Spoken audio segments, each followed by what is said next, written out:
Hi there, thank you for joining me. And today I'm in conversation with the legend, that is Chris Hall, one of our brilliant accompanists. Hi Chris, nice to see you. Hi Richard, how are you? I'm good, thank you. Good, thank you. And you are a legend in a way because you've been involved in SE Choir for quite some time. When did you join? Can you remember? Yeah, I can actually. I can remember exactly. It was September 2009. So over 10 years ago, in fact, nearly 11 years. And I didn't join as an accompanist, of course. I joined to sing with our adult choir. But after just a few weeks, we had an upcoming concert, and I think the regular accompanist was unavailable. So I was asked to step in, and I've been here ever since. Yeah, and the rest is history, as they say. Certainly is. Yeah, you've never looked back. Well, certainly we've never looked back because you're a fabulous asset to the team. But I know you enjoy accompanying choirs. What is it you like best about doing that job? Well, you mentioned the team. I think for me, that's my favourite part, really. It's being part of the team and part of the choir community. I mean, I had a very classical musical training, and I've done a lot of solo performing in the past.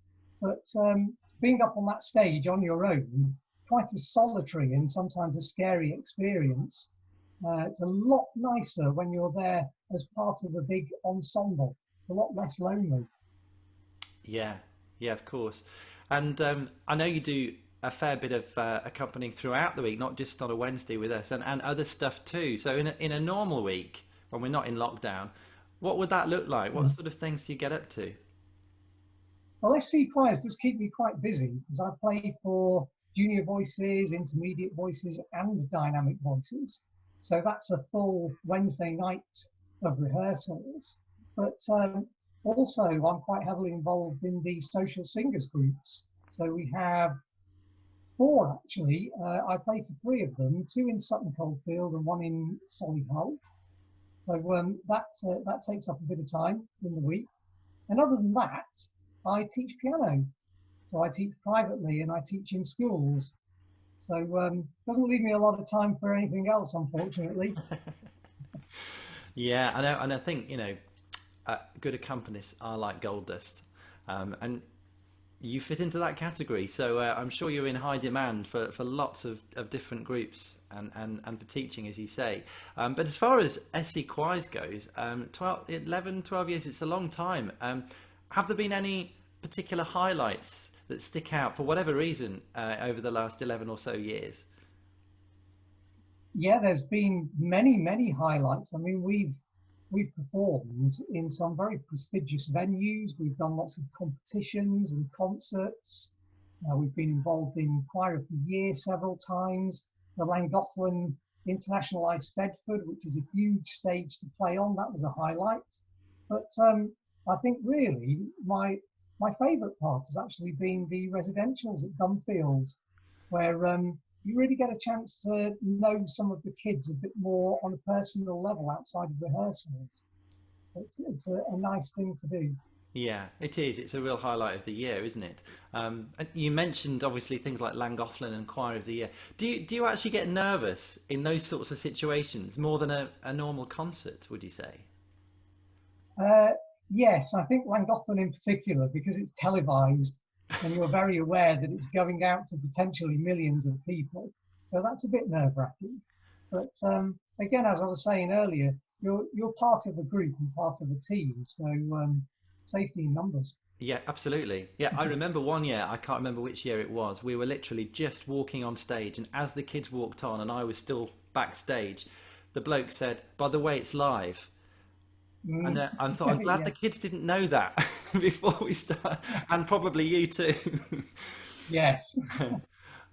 So a lot of what we do now is geared not just to singing but music education. It's very much about teaching them how to read music as well as learning songs and so on. And as we know, music education is a in some cases a dying breed in schools. Why is music education really important? Would you say, in your view? Well, yes, you're right. There has been historically a big focus on academic achievement in schools, and sometimes music can be seen as a distraction. but I think that a lot of people don't realise how much benefit you can get from it and how much music can support other subjects. It's very, very cross-curricular. There's links between music and maths, music's a language. We've got the historical side, and it's good for the brain as well. It's very, very challenging. It works your brain. It really does.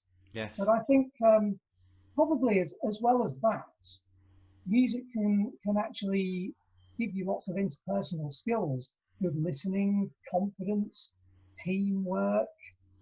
There's so much that you can get from it. Yes. Yeah, I mean, it really covers all grounds, doesn't it? And uses both parts of the brain, which I don't think many people realise that that is the only subject that does that. And Yes, particularly, I mean, I was thinking you've got a little one now. He's what, 4 years old, he um, is. and very musical and sings well already. And I know that that's been something that he's done for a while. Do you think starting up early makes a difference? Yeah, it definitely does. I mean, we've sung to Sam since he was born, and he's always been exposed to music. And from the very start of him starting to use his voice, his pitching's always been superb. He makes up songs all the time about all sorts. We all do, really. And what you notice about very young children is they soak things up so quickly. It's just so natural for them. And of course, they don't have any inhibitions that you can have later on. But having said that, it's never too late to start learning music. So there's something in it for everyone. But yeah, younger kids do pick it up well. Yeah, that's right. I think I mean I know a few people that have got young children, and the parents like you both are musical, and you know the kids just do soak it up. But I think it's I suppose important to mention that parents don't need to feel as though they have to be the best singer in the world to sing to their newborn baby, and it really does make a huge difference, doesn't it? Absolutely. I wouldn't call myself the best singer in the world, which is why I spend a lot of time behind the piano. Oh yeah, but you can sing. That is I everybody can can sing. sing. Yeah.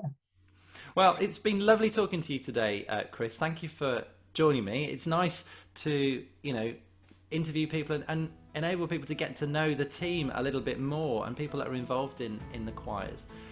So thanks for your time today. And you really are like Pleasure. Goldust. Pardon? My pleasure. Oh, great. Well, it's been great talking to you. And thank you for watching at home as well. So until next time, bye for now.